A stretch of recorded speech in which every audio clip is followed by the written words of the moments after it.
drink or just left out? Leave it out? All right, thank you. Bye-bye.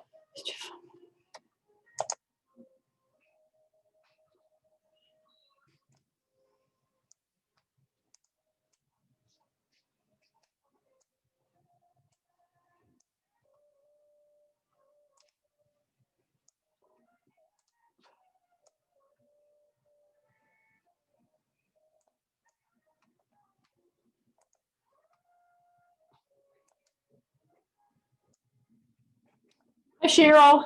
Can you hear me? Can you hear me okay? I can't hear. You'll have to unmute yourself. That probably wouldn't be good for me to be muted. Yeah. So listen, I found a way. Do you have your PowerPoint right there on your computer? Yes, I can. Can you open it up? I want to see. I think we can just share the screen so you can do the slides. Oh, okay. Let me get to that. Let me just, okay, 1 second. Let me find it. Here we go.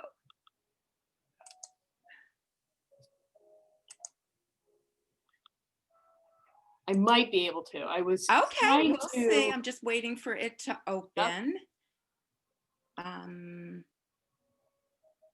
All right. Oh, here we go. Okay. So I have it. All right. It's open. Okay. So on your screen there, are you looking at a split view with me and you in the window? I see you up. Yeah, I see you up on the top. Okay. But so on the bottom, you should see a green button that says share screen. okay, let me, you know what? Let me see, because I'm just, oh, is that a green arrow? Yeah, and it does say share screen. Share screen, okay. Can you click on that? Yeah, I did. And then you get another window where you can possibly see your PowerPoint and select it? Yes. All right. Now you are in control. So if you hit the presenter view up there, you know how you do it? Yes, yeah. Do the slideshow or whatever you want to do. Yeah. Click that. And now just test going forward and backward with your arrow key. Yeah. There you go. You're in control. All right. So do I need to make it bigger, or is this? No, everybody, the view is controlled by each person controls their own view. Okay. Oh, okay. All right, so, but you probably can. You see how it says use slideshow up there? Yes. Click that. Now Yes. you made it bigger. Okay. Wow, this is exciting. Yeah. So I will start admitting people into the meeting, and I'll let them know that we're going to start in a few minutes. Okay. Okay, perfect. Thank you. And what time would you like me to be done? I think I went over last time. I think you should just do what you think is right. Don't worry about it. Okay. I think if you feel like you have things to say, then say them. I would say at the end, if people do not have questions, let's wrap it up a little gracefully. Yes. Let's not, because it's really not enjoyable for them to sit there and think as though they think we're staring at them, kind of thing. So we'll move on. If there's no question, Right. you can certainly think of them later and okay. email. I didn't get a chance to put the Kingsway slides in here, Yeah. unfortunately, but we'll share them out. It will be, just send an email. Actually, hello, Cheryl. Hi. Hi, Donna. Hi. So anyway, yeah, I wish we could do that, but because we want to be the one that sends it out to people, but that's okay. Don't worry about it. Katie knows all of our attendees well, so I don't think it's going to be a problem. Okay. Okay. All right. Thank you. So I'm going to start admitting folks. Okay.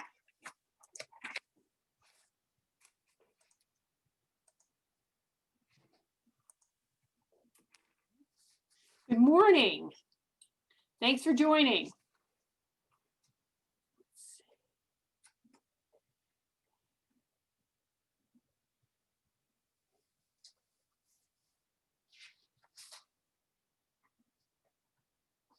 Good morning. Thank you very much for joining. We'll start in a few minutes.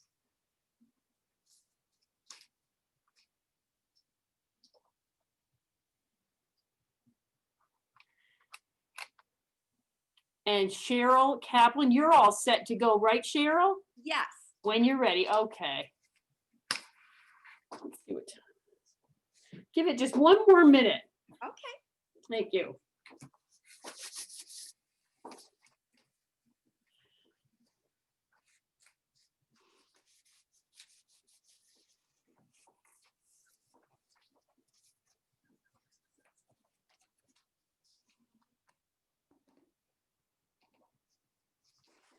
All right. Well, I think that we've given everybody a chance to join in. I want to say welcome to everybody. My name is Sharon Schweitzer. I'm here at Kingsway Community. And for another week, we are so happy to have Sheryl Kaplan with us. Sheryl, I think you remember her from 2 weeks ago, but I'll just remind you that Sheryl Kaplan is a licensed clinical social worker and credentialed prevention professional. Sheryl has over 30 years of experience in providing individual, family, and group counseling to families and communities in areas all over the Capital District. And she specializes in brain-based research for social work and related benefits and information to all of us. So thank you very much, Sheryl, for joining us. At the end, we'll have questions, so I encourage you to write them down as we go along if you have any questions, and we'll open it up to questions at the end. But keep in mind, if Katie George at Kingsway Community would be happy to share these slides with you. Just let her know if you want her to email you the entire presentation so you can go over those points again later. And Sheryl, welcome and thank you for doing this. Okay, thank you very much. And I'm very happy to be back here again. And today we are going to focus on more ways to take care of your brain. But one of the things we're really going to focus on is how being positive really, although it can be difficult at times, is so, so important. And I may have more slides than I have time for because I put quite a few in about volunteering. So when we get to that, I'll explain a little bit more. So if you do get the PowerPoint, the slides, you can always look at them at a later time. But first, I'm going to start by going over a couple of the terms I brought up last week because they're really relevant for this week. And one of them was the term neuroplasticity, meaning that people can change their brains right up through their lifetime. And that is such a positive thing in that we realize now, it used to be thought that, oh, once you reach a certain age, that's it. No, now there are so many things you can do to actually change your brain. And there are things you can do to become more positive, even though sometimes people think, no, this is the way I've always been. The other term that I brought up last week that is another important thing is that word neurogenesis, which means growing new brain cells, growing new neurons. And we now know that people can grow new brain cells right through their 90s, that there are certain behaviors and things that really help to do that. And one of them we talked about was exercise, and I'll talk again about it. And another was being social interaction, that when you are doing those things, you're actually helping your brain to grow some new brain cells. The other thing that we talked about is what we call the negativity bias. And unfortunately, that kind of will play into when we talk about how to make your brain more positive. And I'm just going to read this slide. Our brain has a negativity bias, which makes it like Velcro for the bad and Teflon for the good. So we have to learn to take in the positive experiences, weaving them into the fabric of our brains. And if you remember, this is a slide we saw last week or 2 weeks ago. But the whole thing about the negativity bias is our brains actually evolved to help us survive in prehistoric times. And they haven't changed a whole lot since then. And you needed at that time to be always on the alert for danger. So unfortunately, our brains, as they say, are Velcro for negative and Teflon for positive.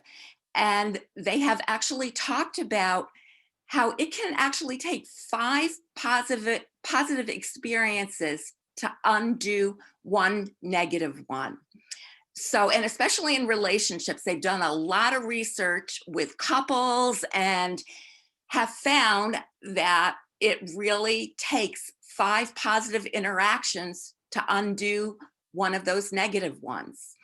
And that's makes it harder to be positive about things, but it doesn't make it impossible. It just means that we really, really need to work at it. And it was interesting because I was reading about some studies that they did at University of California in Davis. And what they told one group of people about a medical procedure, and they said it worked 70% of the time.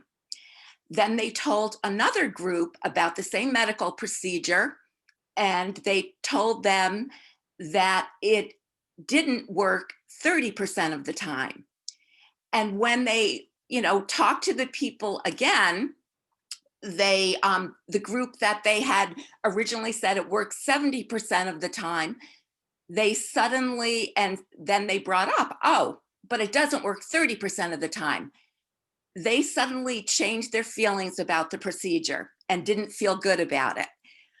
When they talked to the people who had originally been told that it didn't work 30% of the time, but then told them, oh yes, but it does work 70% of the time, those people did not change their minds. Because they had heard the negative, it was presented in that way first, that's what stuck with them. And they've done many more studies of all different kinds of things, situations, and found that same thing, which is unfortunately that negative, the first thing we hear, if it's negative, that will stick with us more. So we need to work hard at changing it. And that's what we're going to really focus on today. But I want everybody to think, do you see the glass half full or half empty? Are you an optimist or a pessimist? And you don't have to say it out loud, but think to yourself, how would you describe yourself? And I know a lot of times people will say, well, you know what? I was born a pessimist. I've always been like that. Or I know I can't change. And they have also done studies, and there is no such thing as a pessimism gene or an optimism gene. That these are things that people can work on changing to be a different person at any age. And I love this this quote I have here: an optimist laughs to forget, and a pessimist forgets to laugh. And I think that really, we're going to talk about how laughter and smiling and humor is so important. But I think that, that's a key thing. And as far as, is it better to be an optimist or is it better to be a pessimist? I know some people who will say, you know what? I like being a pessimist because I'm never disappointed. If I expect the worst and it doesn't happen, good. And if it happens, I expected it. But unfortunately, what they are realizing is having that negative view can affect people. It affects their brains. It affects their health, their physical health. And I just have, a couple things listed here. And there's been many, many studies done about optimists and pessimists. And some of the things that they have found, that optimists often have stronger immune systems. they've actually found that they live longer. They will have better relationships. They lead, when they're asked, happier, rich, fulfilled lives.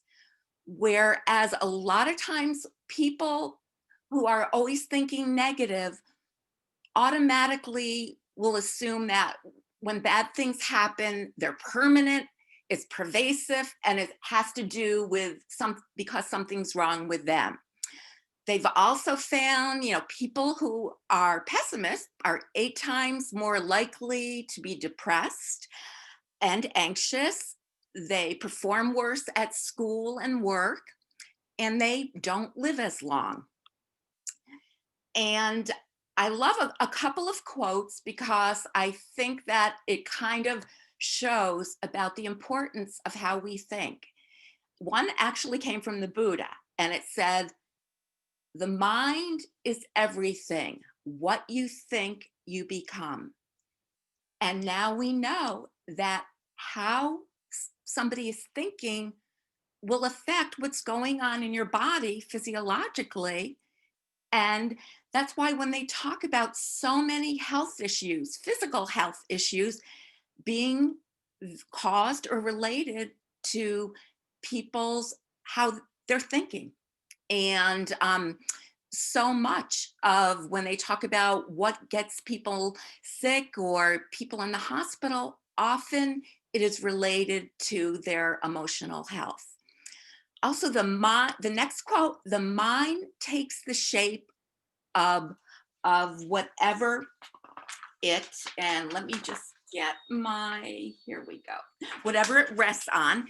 If you routinely rest your mind on self-criticism, anger, or anxious rumination, your mind will take a negative shape." Because what they now know is when every thought you have, you are actually producing electrical stimulation and chemicals. And what happens, the more you think of something, you will actually kind of shape your brain. Those neural connections will get stronger and stronger. Another quote that I think is important is, "Your body lives what your mind thinks." And I'm just going to look at my slides because part of this is covered by, let me just find this. Here we go. And let me put this on. "Your body lives what your mind thinks. Brain scans show that dopamine, which is the pleasure chemical, it makes you feel good when you produce dopamine, is released not only when we engage directly in pleasurable experiences, but also when we reflect on and remember those salient moments. In fact, remembering a positive experience can trigger dopamine release as powerfully as the real thing." And that is why when we talk about positive visualization and just thinking about something can actually change how you're feeling. It can physically relax your body. And sometimes you can be in a very, let's say, sad mood, but you think about some positive things that have happened in your life, or you think about a person, and believe it or not, it can actually change physiologically how you're feeling. And which then leads to you maybe taking actions which will make you feel better. And there have been so many research studies done that show this. And when you hear athletes and professional athletes being interviewed, they will talk about how they actually sometimes how they get ready before a game or a match is they will visualize themselves actually doing the activity. Or I saw a basketball player being interviewed, and he said he would actually visualize himself making the basket. And you can do that. The more you do that, the easier it then will become to get to that place. When people look at this photo, how are you feeling? Hopefully, people are feeling relaxed, and it maybe reminds them of a time that they, let's say, were on a vacation, or reminds them of a time laying on the beach, looking at the ocean. And so sometimes, and we'll talk a little bit more about nature and how that can definitely help people to feel better and be more positive.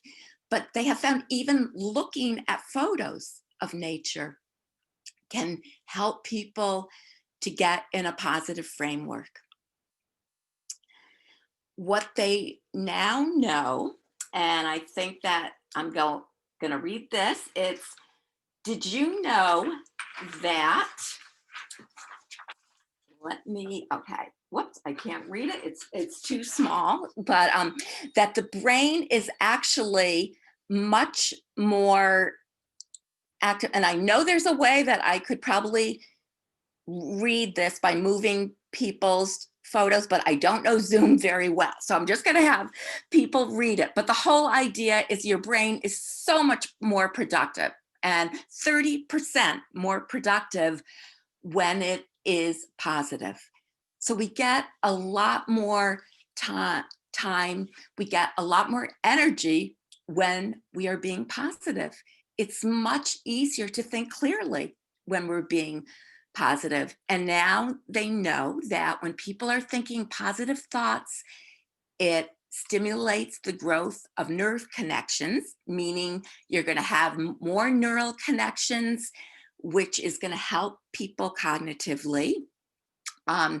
You actually will increase your mental productivity, and it will help people to concentrate, to pay attention.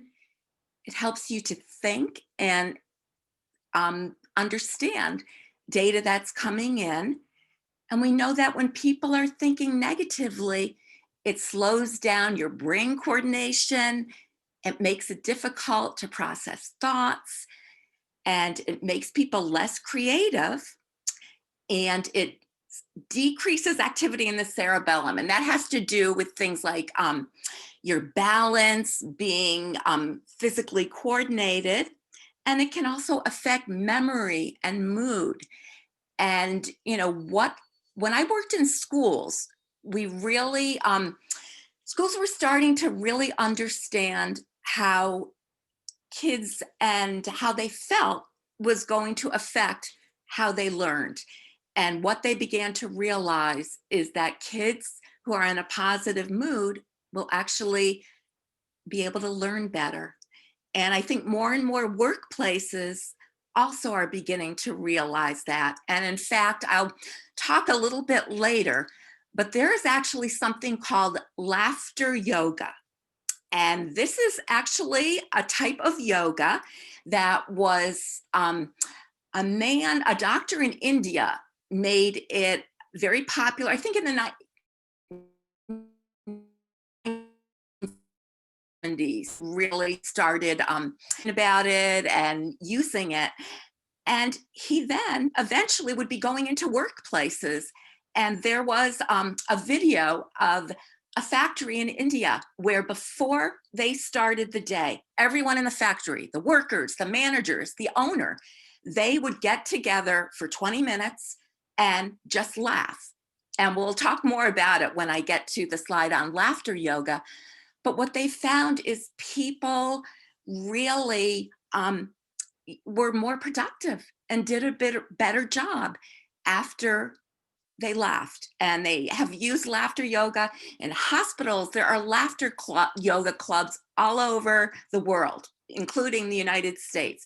The closest one I could find here was in Herkimer, but I think there might be more because people actually the instructors have to be certified as a yoga laughter professional, but we'll talk a little bit more about that. But now we're gonna focus on how to train your brain to become more positive. And there's a lot of different steps. And you may find that, wow, I'm already doing a lot of these things. But the more you do them, the more they will become routine, and the easier it will be to get to that positive state. And we're going to talk about each one separately, but they are observing your thoughts, practicing positive affirmations, scanning for 3 daily positives, gratitude, and we'll talk about gratitude journals, because that more and more I'm talking to people who actually do gratitude journals, helping others, surrounding yourself with positive people and pets, doing things that you love, believing in change, having hope, and also looking after your body and mind. So we're going to focus first on observing your thoughts, and really think about, do you find that the same negative thoughts keep coming up? And they talk about positive self-talk and negative self-talk. And sometimes we don't even realize our thoughts are so automatic that we may not even realize what we're thinking. So the first step is really to look at, what are you thinking? And I love this saying, be careful how you are talking to yourself, because you are listening. And the first thing is really becoming aware of what you're thinking. And they have actually done studies, and believe it or not, just identifying what you're feeling, they are finding that that can actually help people to feel better. They say, name it to tame it. And sometimes if you notice, oh, I'm feeling sad, just giving a name to what you're feeling can actually help you to feel better. Because when you put words to something, you're using the left half of your brain that has to do more with logical thinking. And the right part may be more emotional. And just giving words to how you're feeling can help you to tamp down those emotional feelings and feel better. So really observing, what am I thinking right now? A lot of times we are just going through the day so automatic.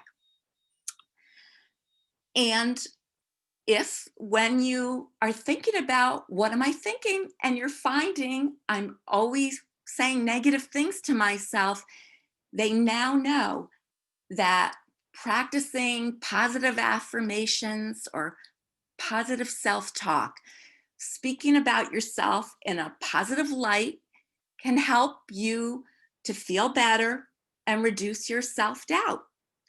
Repeating positive phrases to yourself every day and displaying these phrases where you can see them daily. I know people that will, have a positive affirmation or something that makes them feel good, and they'll put it on sticky notes, and they have it in their bathroom on the mirror. They have it in the kitchen, in the refrigerator, or on the refrigerator. Just so during the day, they are constantly being reminded to say positive things.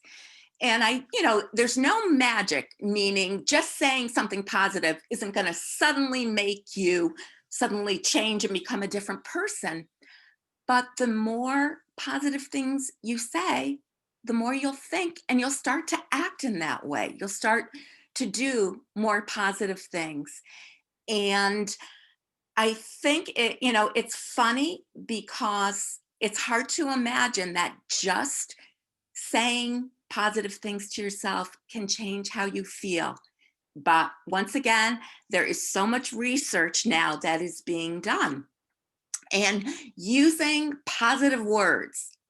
So instead of saying, I can't do this, saying, I can do this. trying to replace the negative words with a positive one. Otherwise, you're going to always doubt yourself. And it's interesting because in schools, that's something that I saw a lot. A lot of teachers were trying to switch from telling kids, instead of saying, don't do that, telling them, you should do this, do this. So really trying to present things in positive ways.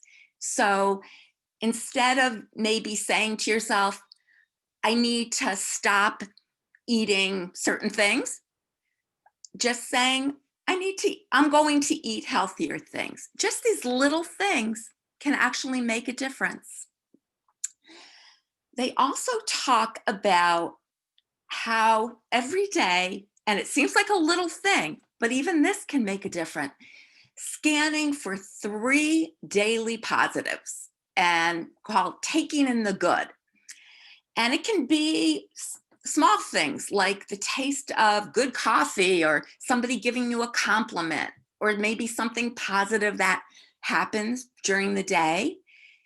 And when you notice something good, you need to just let yourself, even for maybe 20 seconds, really think about what it is. Think about how you're feeling. And that's what they will call taking in the good. And if you can do this at least 6 times per day, and each time maybe take 20 to 30 seconds, you may find yourself actually starting to feel better. And I'm gonna also put together some books because this comes from, there is a man, his name is Dr. Rick Hansen, and he is the one who really talks about how to do this, taking in the good. And there is a book, it's called The Practical Neuroscience of Buddha's Brain, Happiness, Love, and Wisdom. And he really goes into the steps, and he talks about how in order for things to go from like a short-term memory into a longer-term memory, we need to be thinking about it for at least 20 to 30 seconds. So just thinking, oh, I had a nice day today, and then going on to the next thing isn't enough. But if you can think about something positive that happened or something positive you saw, and let yourself really think about it and picture it. And maybe even if it was looking at a garden, try to imagine what it smelled like. Because they also now know the more senses you use, the more it will help you to remember something, that it will help you it gets stored in so many different parts of the brain that if you can remember an experience and think about it, imagine it, visualize it, hear it, smell it, it's going to be easier to remember that at another time. And gratitude. And I don't know if there are people in the audience right now, because I would love to hear about what you do. And maybe at the end, if people want to share, but being grateful and focusing on good things that happen during the day. And it can be small things. And people, they have found people who do a gratitude journal, and it can be a wonderful way to end the day, to think about what are some positive things that actually happened today? What are things that I'm grateful for? Because once again, our brains, that Teflon for negative and Velcro for positive, it's so much easier to maybe think about all the things that went wrong during the day. But if you can focus on the gratitude, being grateful for anything, maybe it was, oh, that chocolate chip cookie I tasted today was wonderful. Or the person in line at the grocery store smiled at me. Little things, they really can start having you look at the world a little bit differently. And once again, we are so bombarded with all the negatives going on in the world. And especially, you know, when they talk about the news, if you are somebody who's always watching TV and the news, you are being constantly bombarded with negative things and scary things. And that can take its toll on your brain. So really to sit down and think about what are some things I'm grateful for. And writing, you know, you can just in your mind think about them, but when you actually write them down, it will help you to, the thoughts actually become stronger. I think we talked about how writing something down, you're using different parts of your brain, so it will stick with you more. Even more than using a computer. They are finding that when people actually use a pen and pencil and write things down, it will actually stay with you stronger. Helping others is another wonderful way to feel more positive. And last January, I actually did a presentation for, it was a senior center, but they had a grant. And it was about helping people to get involved in volunteering. So I did a presentation about how volunteering can change people's brains. So I had quite a few slides. So I'm going to talk a little bit about that. But what they have actually found, and there's a lot of studies out there, and if anybody is very interested and wants the links to different articles and studies, just contact me. But what they are finding is people who volunteer and keeps people mentally active. They will find that often physically they're in better shape. It's a wonderful free way to keep people feeling young. And I know nowadays with what's going on in the world, it's not so easy to volunteer as far as if you used to volunteer at church, or you would go to a food bank, or maybe you went into a school and read to students and things. But there are different ways people can volunteer now, even just, you know, phone calls, doing other kinds of things. And they are finding that volunteering, when people are doing good things for themselves, for others, they are also doing so many beneficial things for themselves. And one of the things about volunteering is it gives people a purpose.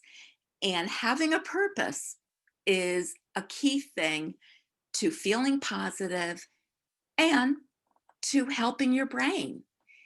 They've also, believe it or not, have found that volunteering increases the size of the brain regions vulnerable to the effects of age and improves brain function. They have actually done research studies and done neural imaging on the brains of people who were volunteering. And what they found, those areas of the brain, and I mentioned it, I know at the last workshop, the hippocampus is the part of the brain that has to do with memory and learning.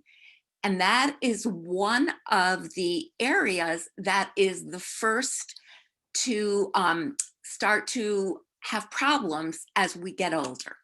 So it's definitely, volunteering is a key thing to do. And I'm not going to go into all of these details about the volunteering, but you will have the slides. And I included them not to go over all of them, but just because I thought it was so, so important. The different health benefits of volunteering, physically and emotionally. Surrounding yourself with positive people is a key thing. Avoid what they call Debbie Downers, Bob Bummers, and negative Nancys. And trying to be around people who are optimistic.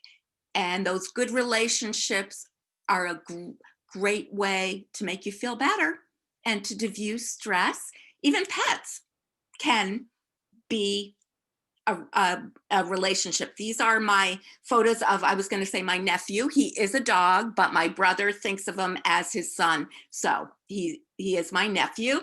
Doing things you love that give you a purpose. Having a purpose is key. Believing that you can change. Looking after your body and mind, taking care of yourself. And next week, next presentation, we're going to talk more about ways to deal with stress. We're going to go into the diet, exercise, sleep, and stress management. But I just wanted to put that in. And we'll be talking more about diet, exercise, and sleep in the in 2 weeks. We'll go into much more detail. And the stress management we'll focus on.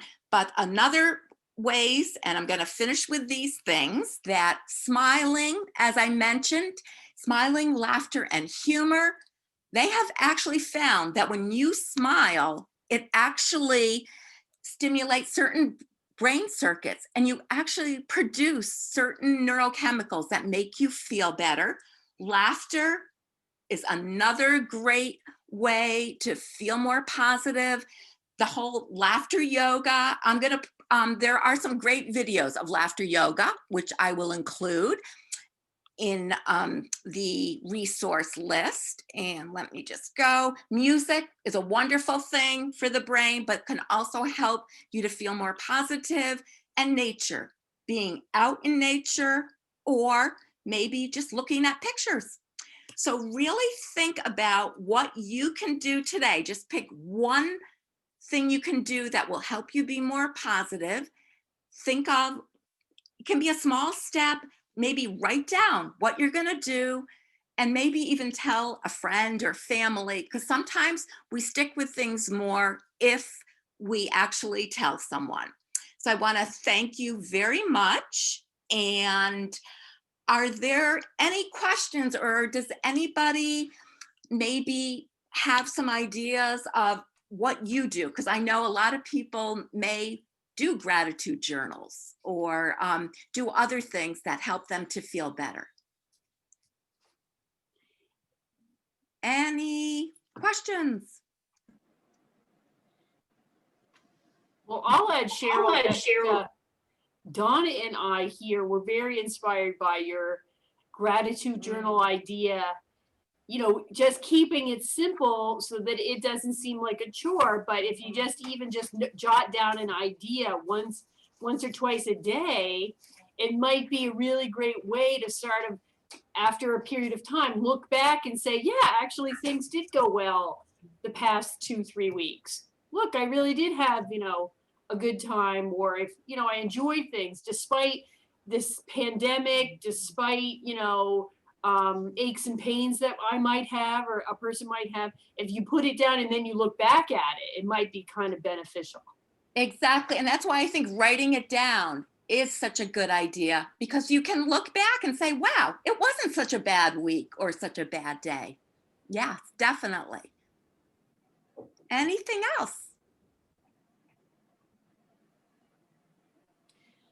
Doesn't look like we have any questions, but I want to encourage everyone, if you do have any questions, if you'd like to get this slide, the slide deck, please reach out to Katie George. And I will send these out to the folks at the Village and the PGA, Parkland Garden Apartments.